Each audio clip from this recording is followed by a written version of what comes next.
Hi hello नमस्ते, मी उज्ज्वला पवार या YouTube चॅनलवर तुमचं अगदी मनापासून स्वागत आहे।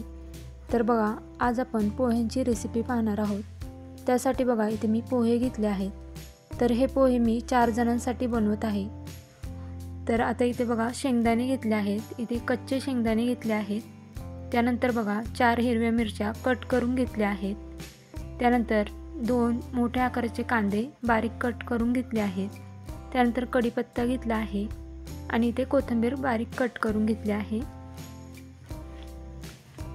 तर बघा, आता गॅसवरती कढई ठेवली आहे। त्यामध्ये 1 पळी तेल घालायचं आहे। तेल गरम झालं की यामध्ये आपल्याला जे शेंगदाणे आपण घेतले होते ते तळून घ्यायचे आहेत। तर बघा, शेंगदाणे तळताना गॅस बारीक करायचा आहे, नाहीतर मग ते लगेचच जळून जाऊ शकतात।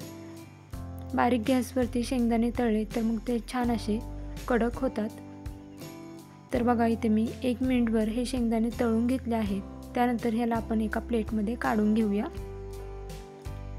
तर बघा, शेंगदाणे मी एका प्लेटमध्ये काढून घेतली। त्यानंतर यामध्ये मी मोहरी घातली आहे 1 चमचा। त्यानंतर कढीपत्ता घालायचा आहे।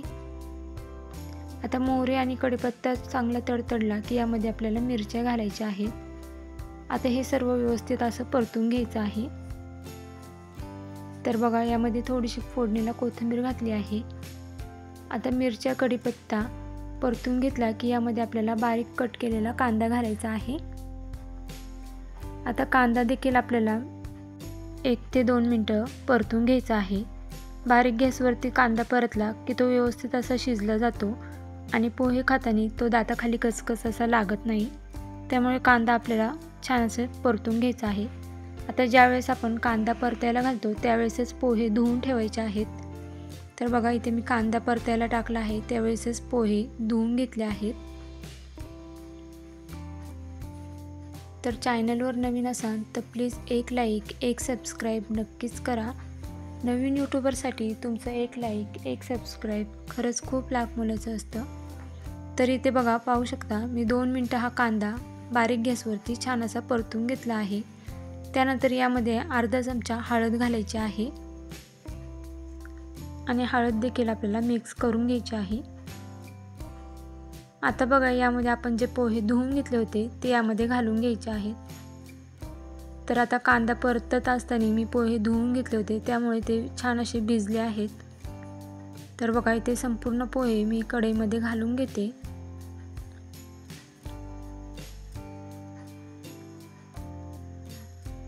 आता यामध्ये आपल्याला बघा थोडंसं पाण्याचा शिपका मारायचा आहे। असा पाण्याचा शिपका मारला की पोहे कोरडे होत नाही। आता हे सर्व व्यवस्थित असं मिक्स करून घ्यायचे।